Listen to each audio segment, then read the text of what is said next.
سو ان کو معاف کر دو اور ان کے لیے اللہ سے مغفرت مانگو اور اپنے کاموں میں ان سے مشورت لیا کرو، اور جب کسی کام کا پختہ ارادہ کر لو تو اللہ پر بھروسہ رکھو، بے شک اللہ بھروسہ رکھنے والوں کو دوست رکھتا ہے۔ اگر اللہ تمہارا مددگار ہے تو تم پر کوئی غالب نہیں آ سکتا، اور اگر وہ تمہیں چھوڑ دے تو پھر کون ہے اس کے بعد تمہاری مدد کرے۔ اور مومنوں کو تو چاہیے کہ اللہ ہی پر بھروسہ رکھیں، اور کبھی نہیں ہو سکتا کہ کوئی پیغمبر خیانت کرے، اور خیانت کرنے والوں کو قیامت کے دن خیانت کی ہوئی چیز اللہ کے روبرو لا حاضر کرنی ہوگی، پھر ہر شخص کو اس کے اعمال کا پورا پورا بدلہ دیا جائے گا، اور ان کے ساتھ بے انصافی نہیں کی جائے گی۔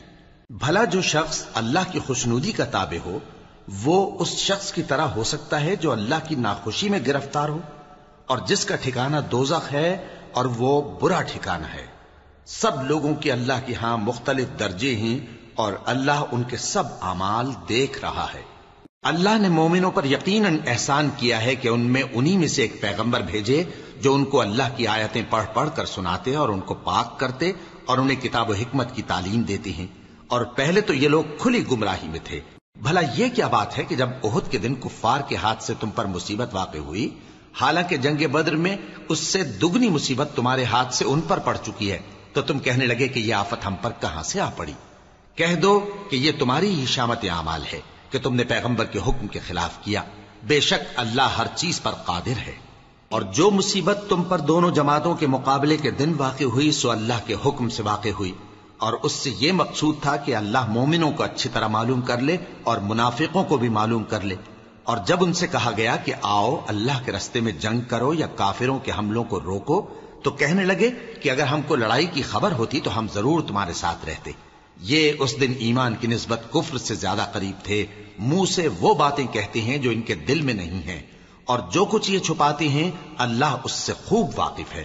یہ خود تو جنگ سے بچ کر بیٹھ ہی رہے تھے، مگر جنہوں نے اللہ کی راہ میں جانیں قربان کر دیں اپنے ان بھائیوں کے بارے میں بھی کہتے ہیں کہ اگر ہمارا کہا مانتے تو قتل نہ ہوتے۔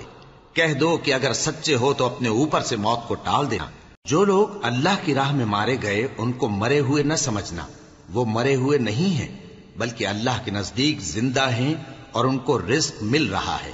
جو کچھ اللہ نے ان کو اپنے فضل سے بخش رکھا ہے اس میں خوش ہیں، اور جو لوگ ان کے پیچھے رہ گئے اور شہید ہو کر ان میں شامل نہیں ہو سکے ان کی نسبت خوشیاں منا رہے ہیں کہ قیامت کے دن ان کو بھی نہ کچھ خوف ہوگا اور نہ وہ غمناک ہوں گے، اور اللہ کے انعامات اور فضل سے خوش ہو رہے ہیں، اور اس سے کہ اللہ مومنوں کا اجر ضائع نہیں کرتا۔ جنہوں نے باوجود زخم کھانے کے اللہ اور رسول کے حکم کو قبول کیا، جو لوگ ان میں نیکوکار اور پرہیزگار ہیں ان کے لیے بڑا ثواب ہے۔ جب ان سے لوگوں نے آ کر بیان کیا کہ کفار نے تمہارے مقابلے کے لیے لشکر کثیر جمع کیا ہے تو ان سے ڈرو، تو ان کا ایمان اور زیادہ ہو گیا، اور کہنے لگے ہم کو اللہ کافی ہے اور وہ بہت اچھا کارساز ہے۔ پھر وہ اللہ کی نعمتوں اور اس کے فضل کے ساتھ خوش و خرم واپس آئے، ان کو کسی طرح کا ضرر نہ پہنچا، اور وہ اللہ کی خوشنودی کے تابع رہے، اور اللہ بڑے فضل کا مالک ہے۔ یہ خوف دلانے والا تو شیطان ہے جو اپنے دوستوں سے ڈراتا ہے، تو اگر تم مومن ہو تو ان سے مت ڈرنا اور مجھ ہی سے ڈرتے رہنا، اور جو لوگ کفر میں جلدی کرتے ہیں ان کی وجہ سے غمگین نہ ہونا، یہ اللہ کا کچھ نقصان نہیں کر سکتے۔ اللہ چاہتا ہے کہ آخرت میں ان کو کچھ حصہ نہ دے، اور ان کے لیے بڑا عذاب تیار ہے۔ جن لوگوں نے ایمان کے بدلے کفر خریدا وہ اللہ کا کچھ نہیں بگاڑ سکتے، اور ان کو دکھ دینے والا عذاب ہوگا۔ اور کافر لوگ یہ نہ خیال کریں کہ ہم جو ان کو مہلت دیے جاتے ہیں تو یہ ان کے حق میں اچھا ہے، نہیں، بلکہ ہم ان کو اس لیے مہلت دیتے ہیں کہ اور گناہ کر لیں، آخر کار ان کو ذلیل کرنے والا عذاب ہوگا۔ لوگوں، جب تک اللہ ناپاک کو پاک سے الگ نہ کر دے گا مومنوں کو اس حال میں جس میں تم ہو ہرگز نہیں رہنے دے گا، اور اللہ تم کو غیب کی باتوں سے بھی مطلع نہیں کرے گا۔ البتہ اللہ اپنے پیغمبروں میں سے جسے چاہتا ہے منتخب کر لیتا ہے۔ سو تم اللہ پر اور اس کے رسولوں پر ایمان رکھو، اور اگر ایمان پر قائم رہو گے اور پرہیزگاری کرو گے تو تم کو اجر عظیم ملے گا۔ جو لوگ مال میں جو اللہ نے اپنے فضل سے ان کو عطا فرمایا ہے بخل کرتے ہیں، وہ اس بخل کو اپنے حق میں اچھا نہ سمجھیں، وہ اچھا نہیں بلکہ ان کے لیے برا ہے۔ وہ جس مال میں بخل کرتے ہیں قیامت کے دن اس کا طوق بنا کر ان کی گردنوں میں ڈالا جائے گا، اور آسمانوں اور زمین کا وارث اللہ ہی ہے، اور جو عمل تم کرتے ہو اللہ کو معلوم ہے۔ اللہ نے ان لوگوں کا قول سن لیا ہے جو کہتے ہیں کہ اللہ فقیر ہے اور ہم مالدار ہیں۔ یہ جو کچھ کہتے ہیں ہم اس کو لکھ لیں گے، اور پیغمبروں کو جو یہ ناحق قتل کرتے رہے ہیں اس کو بھی قلم بند کر رکھیں گے، اور قیامت کے روز کہیں گے کہ سخت جلن والی آگ کے عذاب کے مزے چکھتے رہو۔ یہ ان کاموں کی سزا ہے جو تمہارے ہاتھ آگے بھیجتے رہے ہیں، اور اللہ تو بندوں پر مطلق ظلم نہیں کرتا۔ جو لوگ کہتے ہیں کہ اللہ نے ہمیں حکم بھیجا کہ جب تک کوئی پیغمبر ہمارے پاس ایسی نیاز لے کر نہ آئے جس کو آگ آ کر کھا جائے تب تک ہم اس پر ایمان نہ لائیں گے، اے پیغمبر ان سے کہہ دو کہ مجھ سے پہلے کئی پیغمبر تمہارے پاس کھلی ہوئی نشانیاں لے کر آئے اور وہ معجزہ بھی لائے جو تم کہتے ہو، تو اگر سچے ہو تو تم نے ان کو کیوں قتل کیا؟ پھر اگر یہ لوگ تم کو جھٹلا رہے ہیں تو تم سے پہلے بہت سے پیغمبر کھلی ہوئی نشانیاں اور صحیفے اور روشن کتابیں لے کر آ چکے ہیں کہ ان کو بھی جھٹلایا گیا تھا۔ ہر شخص کو موت کا مزہ چکھنا ہے، اور تم کو قیامت کے دن تمہارے اعمال کا پورا پورا بدلہ دیا جائے گا۔ تو جو شخص دوزخ سے دور رکھا گیا اور بہشت میں داخل کیا گیا وہ مراد کو پہنچ گیا، اور دنیا کی زندگی تو دھوکے کا سامان ہے۔ اے اہل ایمان، تمہارے مال و جان میں تمہاری آزمائش ضرور کی جائے گی، اور تم اہل کتاب سے اور ان لوگوں سے جو مشرک ہیں بہت سی ایذا کی باتیں سنو گے، تو اگر صبر اور پرہیزگاری کرتے رہو گے تو یہ بڑی ہمت کے کام ہیں۔ اور جب اللہ نے ان لوگوں سے جن کو کتاب عنایت کی گئی تھی اقرار لیا کہ اس میں جو کچھ لکھا ہے اسے لوگوں سے صاف صاف بیان کرتے رہنا اور اس کی کسی بات کو نہ چھپانا، تو انہوں نے اس کو پس پشت پھینک دیا اور اس کے بدلے تھوڑی سی قیمت حاصل کی۔ یہ جو کچھ حاصل کرتے ہیں برا ہے۔ جو لوگ اپنے کیے ہوئے کاموں سے خوش ہوتے ہیں اور وہ کام جو کرتے نہیں ان کے لیے چاہتے ہیں کہ ان کی تعریف کی جائے، ان کی نسبت خیال نہ کرنا کہ وہ عذاب سے چھٹکارا پائیں گے، اور انہیں درد دینے والا عذاب ہوگا۔ اور آسمانوں اور زمین کی بادشاہی اللہ ہی کو ہے، اور اللہ ہر چیز پر قادر ہے۔ بے شک آسمانوں اور زمین کی پیدائش اور رات اور دن کے بدل بدل کر آنے جانے میں عقل والوں کے لیے نشانیاں ہیں، جو کھڑے اور بیٹھے اور لیٹے ہر حال میں اللہ کو یاد کرتے اور آسمان اور زمین کی پیدائش میں غور کرتے اور کہتے ہیں کہ اے پروردگار، تو نے اس کائنات کو بے فائدہ نہیں پیدا کیا، تو پاک ہے، تو قیامت کے دن ہمیں دوزخ کے عذاب سے بچائیو۔ اے پروردگار، جس کو تو نے دوزخ میں ڈالا اسے رسوا کیا، اور ظالموں کا کوئی مددگار نہیں ہوگا۔ اے پروردگار، ہم نے ایک پکارنے والے کو سنا کہ ایمان کے لیے پکار رہا تھا کہ اپنے پروردگار پر ایمان لاؤ، تو ہم ایمان لے آئے۔ سو اے پروردگار، ہمارے گناہ معاف فرما اور ہماری برائیوں کو ہم سے دور کر دے، اور ہم کو دنیا سے نیک بندوں کے ساتھ اٹھائیو۔ اے پروردگار، تو نے جن جن چیزوں کے ہم سے اپنے پیغمبروں کے واسطے سے وعدے کیے ہیں وہ ہمیں عطا فرما، اور قیامت کے دن ہمیں رسوا نہ کیجیو۔ کچھ شک نہیں کہ تو خلاف وعدہ نہیں کرے گا۔ تو ان کے پروردگار نے ان کی دعا قبول کر لی اور فرمایا کہ میں کسی عمل کرنے والے کے عمل کو مرد ہو یا عورت ضائع نہیں کرتا۔ تم ایک دوسرے کے ہم جنس ہو، تو جو لوگ میرے لیے وطن چھوڑ گئے اور اپنے گھروں سے نکالے گئے اور ستائے گئے اور لڑے اور قتل کیے گئے، میں ان کے گناہ دور کر دوں گا اور ان کو بہشتوں میں داخل کروں گا جن کے نیچے نہریں بہ رہی ہیں۔ یہ اللہ کے ہاں سے بدلہ ہے، اور اللہ کے ہاں اچھا بدلہ ہے۔ اے پیغمبر، کافروں کا شہروں میں ٹھاٹ سے گھومنا تمہیں دھوکہ نہ دے۔ یہ دنیا کا تھوڑا سا فائدہ ہے، پھر آخرت میں تو ان کا ٹھکانہ دوزخ ہے، اور وہ بری جگہ ہے۔ لیکن جو لوگ اپنے پروردگار سے ڈرتے رہے ان کے لیے باغ ہیں جن کے نیچے نہریں بہ رہی ہیں، اور وہ ان میں ہمیشہ رہیں گے۔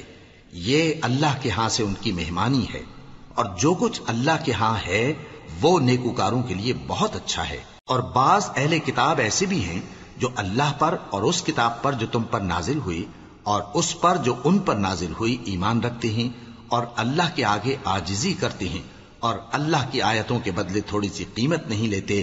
یہی لوگ ہیں جن کا صلہ ان کے پروردگار کے ہاں تیار ہے، اور اللہ جلد حساب لینے والا ہے۔ اے اہل ایمان، کفار کے مقابلے میں ثابت قدم رہو اور استقامت رکھو، اور مورچوں پر جمے رہو اور اللہ سے ڈرو تاکہ مراد حاصل کرو۔ شروع اللہ کا نام لے کر جو بڑا مہربان نہایت رحم والا ہے۔ لوگوں اپنے پروردگار سے ڈرو جس نے تم کو ایک شخص سے پیدا کیا، یعنی اول اس سے اس کا جوڑا بنایا، پھر ان دونوں سے کثرت سے مرد و عورت پیدا کر کے روئے زمین پر پھیلا دیے۔ اور اللہ سے ڈرو جس کے واسطے سے تم ایک دوسرے سے حقوق کا مطالبہ کرتے ہو، اور قطع رحمی سے بچو۔ کچھ شک نہیں کہ اللہ تمہیں دیکھ رہا ہے۔ اور یتیموں کا مال جو تمہاری تحویل میں ہو ان کے حوالے کر دو، اور ان کے پاکیزہ اور عمدہ مال کو اپنے ناقص اور برے مال سے نہ بدلو، اور نہ ان کا مال اپنے مال میں ملا کر کھاؤ کہ یہ بڑا سخت گناہ ہے۔ اور اگر تم کو اس بات کا خوف ہو کہ یتیم لڑکیوں کے بارے میں انصاف نہ کر سکو گے تو ان کے سوا جو عورتیں تم کو پسند ہوں 2 یا 3 یا 4 ان سے نکاح کر لو۔ اور اگر اس بات کا اندیشہ ہو کہ کئی عورتوں سے انصاف نہ کر سکو گے تو ایک ہی عورت سے نکاح کرو یا باندی سے تعلق رکھو جس کے تم مالک ہو۔ اس طرح تم بے انصافی سے بچ جاؤ گے۔ اور عورتوں کو ان کے مہر خوشی سے دے دیا کرو۔ ہاں اگر وہ اپنی خوشی سے اس میں سے کچھ تم کو چھوڑ دیں تو اسے مزے سے کھا لو۔ اور کم عقلوں کو ان کا مال جسے اللہ نے تم لوگوں کے لیے سبب معیشت بنایا ہے مت دو۔ ہاں اس میں سے ان کو کھلاتے اور پہناتے رہو اور ان سے معقول بات کہتے رہو۔ اور یتیموں کو بالغ ہونے تک کام کاج میں مصروف رکھو اور جانچتے رہو۔ پھر بالغ ہونے پر اگر ان میں عقل کی پختگی دیکھو تو ان کا مال ان کے حوالے کر دو، اور اس خوف سے کہ وہ بڑے ہو جائیں گے، یعنی بڑے ہو کر تم سے اپنا مال واپس لے لیں گے، اس کو فضول خرچی اور جلدی میں نہ اڑا دینا۔ اور جو شخص آسودہ حال ہو اس کو ایسے مال سے قطعی طور پر پرہیز رکھنا چاہیے، اور جو ضرورت مند ہو وہ مناسب طور پر یعنی بقدر خدمت کچھ لے لے۔ اور جب ان کا مال ان کے حوالے کرنے لگو تو گواہ کر لیا کرو، اور حقیقت میں تو اللہ ہی گواہ اور حساب لینے والا کافی ہے۔ جو مال ماں باپ اور رشتہ دار چھوڑ مریں، تھوڑا ہو یا بہت، اس میں مردوں کا بھی حصہ ہے اور عورتوں کا بھی۔ یہ حصے اللہ کے مقرر کیے ہوئے ہیں۔ اور جب میراث کی تقسیم کے وقت غیر وارث رشتہ دار اور یتیم اور نادار لوگ آ جائیں تو ان کو بھی اس میں سے کچھ دے دو اور ان سے معقول بات کہو۔ اور ایسے لوگوں کو ڈرنا چاہیے جو ایسی حالت میں ہوں کہ اپنے بعد ننھے بچے چھوڑ جائیں، اور ان کو ان کی نسبت خوف ہو کہ ہمارے مرنے کے بعد ان بیچاروں کا کیا ہوگا۔ پس چاہیے کہ یہ لوگ اللہ سے ڈریں اور درست بات کہیں۔ جو لوگ یتیموں کا مال ناجائز طور پر کھاتے ہیں وہ اپنے پیٹ میں آگ بھرتے ہیں اور ضرور دوزخ میں ڈالے جائیں گے۔ اللہ تمہاری اولاد کے بارے میں تم کو ارشاد فرماتا ہے کہ ایک لڑکے کا حصہ 2 لڑکیوں کے حصے کے برابر ہے، اور اگر اولاد میت صرف لڑکیاں ہی ہوں یعنی 2 یا 2 سے زیادہ تو کل ترکے میں ان کا 2/3 ہے، اور اگر صرف ایک لڑکی ہو تو اس کا نصف ہے۔ اور میت کے ماں باپ کا یعنی دونوں میں سے ہر ایک کا ترکے میں 6واں حصہ ہے، بشرطے کہ میت کی اولاد ہو۔ اور اگر اولاد نہ ہو اور صرف ماں باپ ہی اس کے وارث ہوں تو 1/3 ماں کا حصہ ہے، اور اگر میت کے بھائی بھی ہوں تو ماں کا 6واں حصہ ہوگا۔ اور یہ تقسیم ترکہ میت کی وصیت کی تعمیل کے بعد جو اس نے کی ہو یا قرض کے ادا ہونے کے بعد جو اس کے ذمے ہو عمل میں آئے گی۔ تم کو معلوم نہیں کہ تمہارے باپ دادوں اور بیٹوں اور پوتوں میں سے فائدے کے لحاظ سے کون تم سے زیادہ قریب ہے۔ یہ حصے اللہ کے مقرر کیے ہوئے ہیں، اور اللہ سب کچھ جاننے والا ہے، حکمت والا ہے۔ اور جو مال تمہاری بیویاں چھوڑ مریں اگر ان کی اولاد نہ ہو تو اس میں سے نصف تمہارا ہے، پھر اگر ان کی اولاد ہو تو ترکے میں تمہارا حصہ 1/4 ہے۔ لیکن یہ تقسیم وصیت کی تعمیل کے بعد جو انہوں نے کی ہو یا قرض کے ادا ہونے کے بعد جو ان کے ذمے ہو کی جائے گی۔ اور جو مال تم مرد چھوڑ مرو اگر تمہاری اولاد نہ ہو تو تمہاری بیویوں کا اس میں 1/4 حصہ ہے، پھر اگر تمہاری اولاد ہو تو ان کا 8واں حصہ ہے۔ یہ حصے تمہاری وصیت کی تعمیل کے بعد جو تم نے کی ہو اور ادائے قرض کے بعد تقسیم کیے جائیں گے۔ اور اگر ایسے مرد یا عورت کی میراث ہو جس کے نہ باپ ہو نہ بیٹا مگر اس کے بھائی یا بہن ہو تو ان میں سے ہر ایک کا 6واں حصہ ہے، اور اگر ایک سے زیادہ ہوں تو سب 1/3 میں شریک ہوں گے۔ یہ حصے بھی بعد ادائے وصیت و قرض بشرطے کہ ان سے میت نے کسی کا نقصان نہ کیا ہو تقسیم کیے جائیں گے۔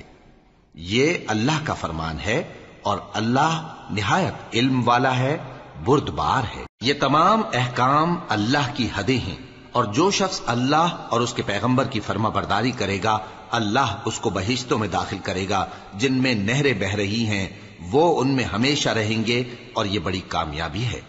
اور جو اللہ اور اس کے رسول کی نافرمانی کرے گا اور اس کی حدوں سے نکل جائے گا، اس کو اللہ دوزخ میں ڈالے گا جہاں وہ ہمیشہ رہے گا۔